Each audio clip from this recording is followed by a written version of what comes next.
Hello again, this is Gabriel from TruePixel, and in this video we are going to talk about this area over here, and that is the Object List Manager. So to help us understand the notions and what we can do in this area here, I have created a few objects. The first thing we see is that the objects already have their name when we create them. But that doesn't necessarily mean we have to leave them so, because since we edit and change them further, we can rename them ourselves. Let's have a look. Just double click each object and write a new name.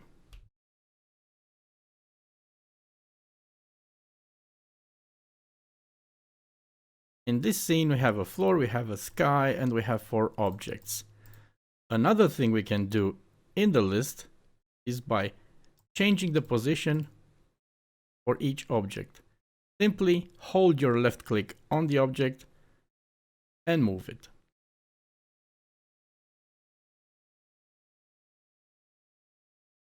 But when we move an object in the list, we noticed something.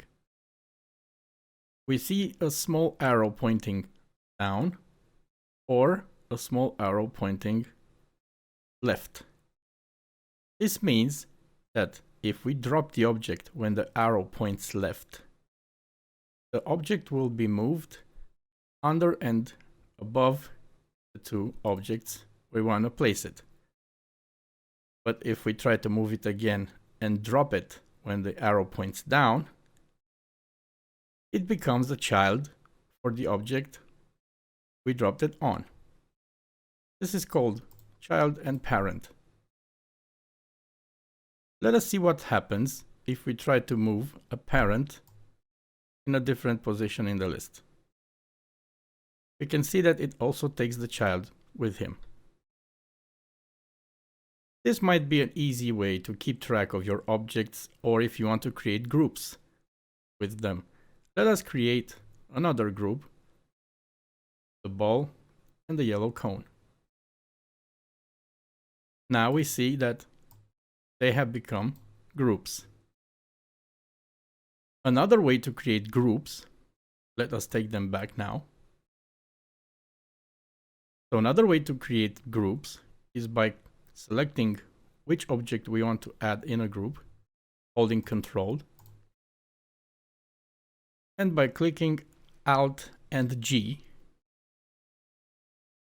And now it creates a group that if we expand from this small plus here, you see the objects inside. You can also do this by selecting the objects, right click, and whoa, here's a new menu. You can find group objects right here. And so you can also rename the group as we have learned before.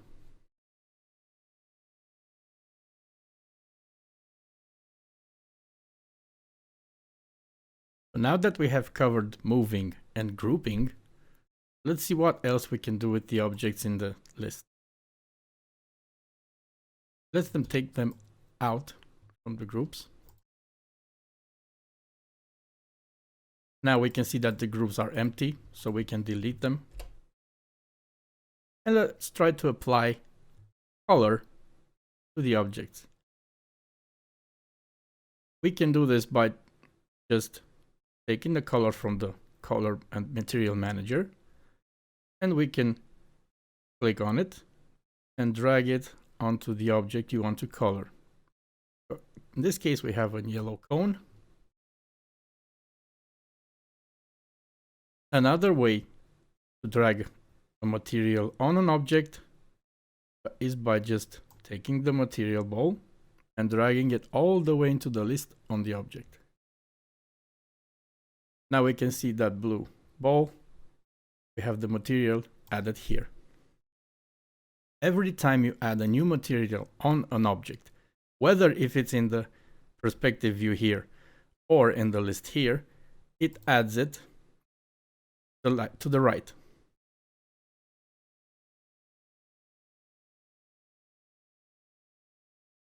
This way, you can delete the materials you don't want there anymore, simply by using the list.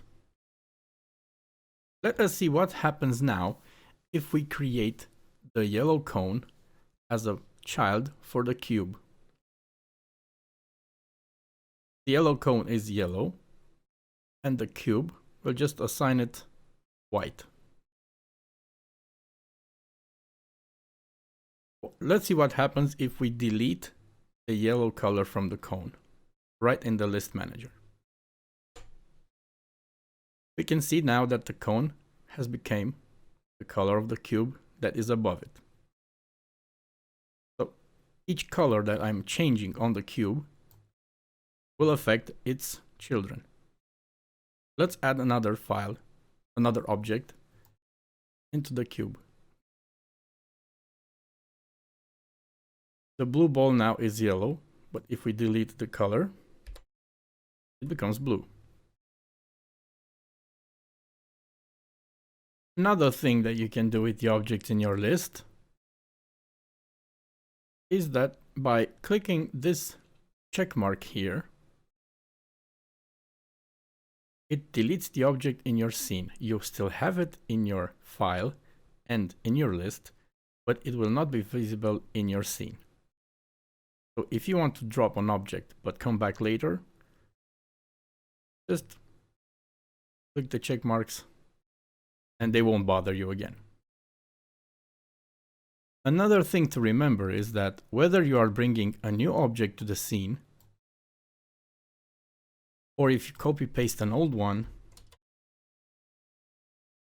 or by bringing a light or a camera or a different other object, they are added on top of the list as they appear. From here, you can edit, rename, and move them or group them as you please. And now a last thing that I want to show you regarding the object list are these small round dots that we see next to each object in the list. Let me show you what they do.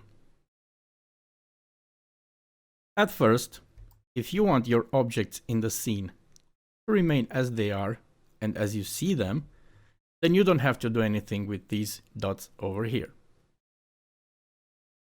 If you want an object to disappear from the scene, but still see it in the final render, you just have to go and double click on the top small dot until it gets red.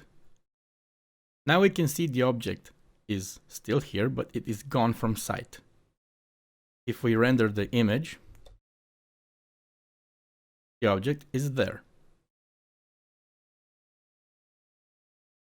You can use this method if your scene moves slow because of many objects or different collections and groups. So if you want to still have the object in your scene, but not see it when you work on the scene, just have to do this red dot on top. If you want your object to not be visible also in the render, make the second dot in red by double clicking it.